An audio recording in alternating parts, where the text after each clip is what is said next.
আমরা দুটো কথা স্যার থেকে শুনব। আমাদের প্রধান অতিথি জেলা প্রশাসক মোহাম্মদ মাহমুদ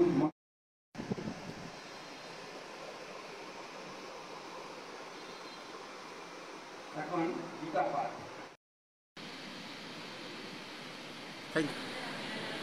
আমাদের সমিতির কর্মী এবং উপস্থিত সুধী এবং সদস্য করেছেন, এই জন্য তাকে সম্মানিত দেন।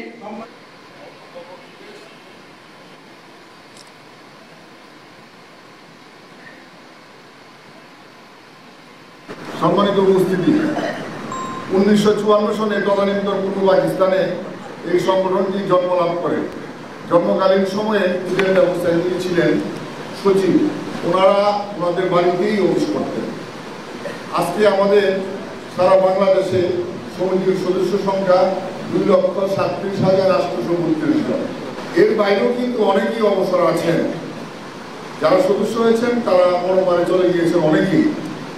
এক্সিস্টেন্স যা আমরা পেয়েছি সেটা 2,38,632 জনের সংখ্যা।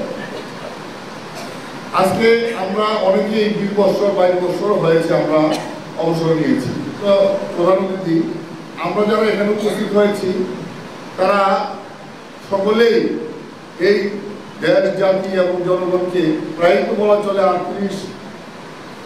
35 বছর থেকে 41 বছর পর্যন্ত আমরা সেবা দিয়েছি। বিনিময়ে আমরা অর্থ নিয়েছি এবং অবসর জীবনের পরও আমরা অর্থ পেয়েছি। আমরা যখন যেখানে সম্মান দেওয়ার প্রয়োজন সেখানে আমরা সম্মান পেয়েও যাচ্ছি। আজকে আমরা যারা এখানে আছি তারা একসঙ্গে এখানে থাকবো না। আপনাদের কাছে আমাদের কোনো দাবি নেই, শুধুমাত্র এটুকুই বলবো যে অন্তহীন সমস্যা নিয়েই আমরা আমাদের এই সংগঠনকে পরিচালনা করে আসছি। 1998 সনে আমাদের এই সংগঠন আলহাজ এম.এ. মোমেন ডিস্ট্রিক্ট রেজিস্ট্রার ছিলেন, তার নেতৃত্বে এই সংগঠনটা প্রতিষ্ঠিত হয়। যে কথা বলতেছিলাম যে 64 জেলার মধ্যে 62 জেলাতে আল্লাহ রহমতে আমাদের সংগঠনের অফিস আছে।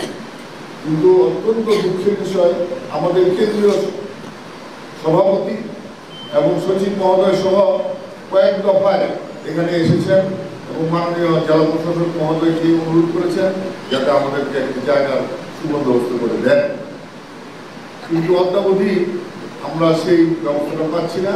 সচিব সভাপতি এবং কেন্দ্রীয় সভাপতি এবং সম্পাদক মহোদয় আসলে ওনারা যথেষ্ট সম্মান নিয়ে এখানে যান এবং আমাদেরকেও আশ্বস্ত করেন, কিন্তু পরবর্তী পর্যায়ে এটা যাদের উপর দায়িত্ব সেই দায়িত্বটা সুন্দরভাবে আমাদের প্রতি পালন করছে।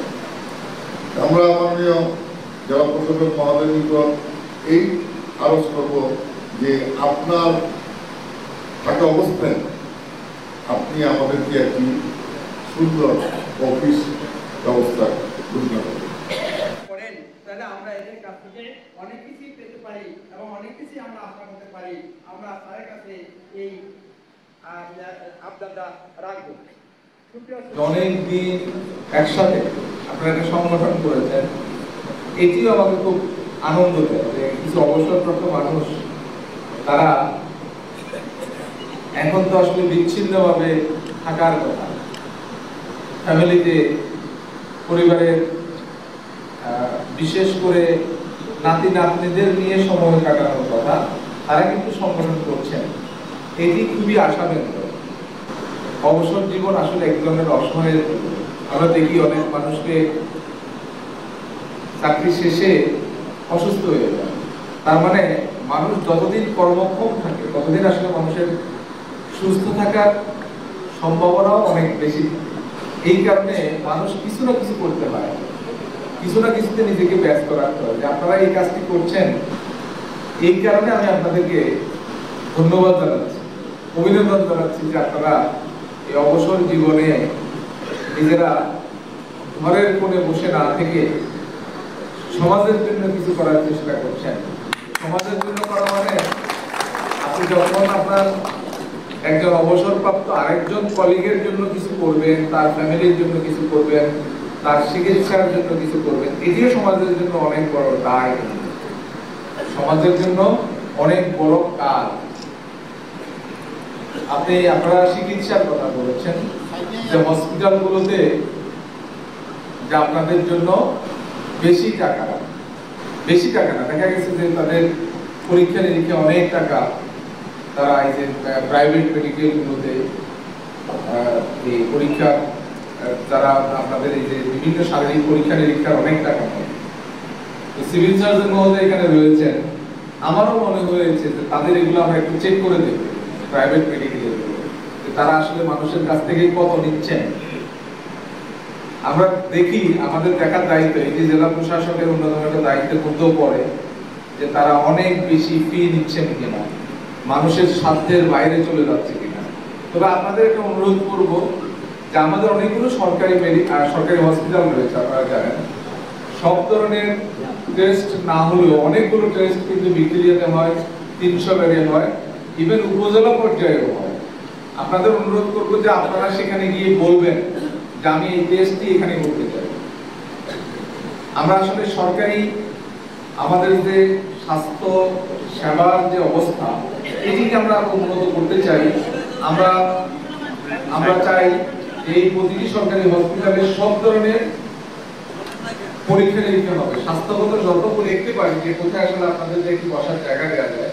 কারণ আমি চাই আপনাদেরকে বসার জায়গাটা দিয়ে আপনাদের মানুষগুলো অবসর সেখানে গিয়ে সুখ দুঃখের গল্প করবেন, এটি আমি করতে চাই।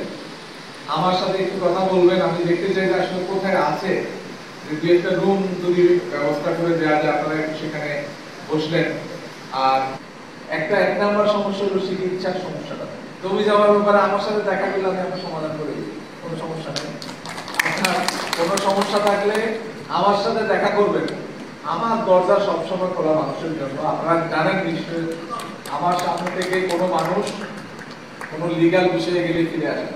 আশা করবো আপনাদের ধন্যবাদ জানাই, এবং আবারও বলি মনোবল হারানোর দরকার নেই। আপনারা এই সংগঠনটাকে অবসরপ্রাপ্ত সরকারি কর্মচারী কল্যাণ সমিতি এটি করেছেন অত্যন্ত ভালো। আপনাদের দেখি আমি চেষ্টা করবো যে আপনাদের জন্য একটা বসার জায়গা দেয়া। আর হলো আপনারা সবসময় সকলের খোঁজ খবর রাখবেন, মানে কিছুদিন পর অনুষ্ঠান করবেন, যে কোনো উপলক্ষ অনুষ্ঠান করবেন, তাহলে সবাই ভালো থাকবেন, সবার সাথে সবাই দেখা হবে, কথা হবে। আপনারা সকলে ভালো থাকবেন।